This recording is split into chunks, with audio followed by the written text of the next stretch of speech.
APJ Abdul Kalam को कौन नहीं जानता।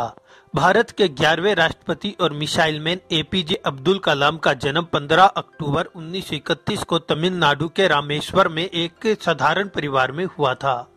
उनके पिता मछुआरों को नाव किराए पर देकर 10 बच्चों का पालन पोषण करते थे। शायद इसी कारण से कलाम को भी छोटी उम्र में ही पैसों की कीमत समझ में आ गई थी। 1939 में द्वितीय विश्व युद्ध के दौरान कलाम महज 8 साल के थे तब उन्होंने रोजाना 1 आना कमाना शुरू कर दिया था। वे इमली के बीज बेचते थे। उस समय इमली के बीज अचानक महंगे हो गए। एपीजे अब्दुल कलाम को पता नहीं था कि इमली के बीज के दाम अचानक क्यों बढ़ गए।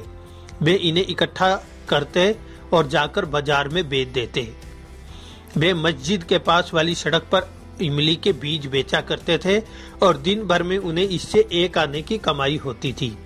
दरअसल द्वितीय विश्व युद्ध के दौरान इमली के बीजों को पीसकर एक विशेष किस्म का पाउडर बनाया जाता था, जिसका इस्तेमाल युद्ध में काम आने वाली गाड़ियों के ईंधन के रूप में किया जाना था।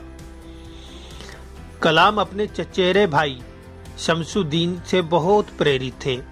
शमसुद्दीन उस समय स्टेशन पर अखबार उतारने का काम करते थे। वर्ल्ड वार 2 के समय भारत को अलाइड फोर्सेस ज्वाइन करने के लिए कहा गया। देश में इमरजेंसी जैसी हालत बन गई थी। रामेश्वरम और धनुषकोडी स्टेशनों के बीच ट्रेनें रुकनी बंद हो गई थी। जहां पहले अखबार ट्रेन से उतारे जाते थे, अब फेंके जाने लगे। शमसुद्दीन को उस समय एक साथी की जरूरत थी। तब कलाम ने ट्रेन से अखबार के बंडल फेंकने का काम शुरू कर दिया। इसके लिए उन्हें मेहनताना मिलता था।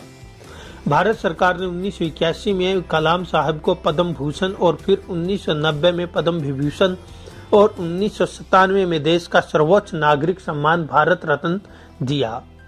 भारत रत्न पाने वाले देश के तीसरे राष्ट्रपति हैं। अटल बिहारी वाजपेयी सरकार ने 1996 में पोखरण में दूसरी बार परमाणु प्रशिक्षण किया।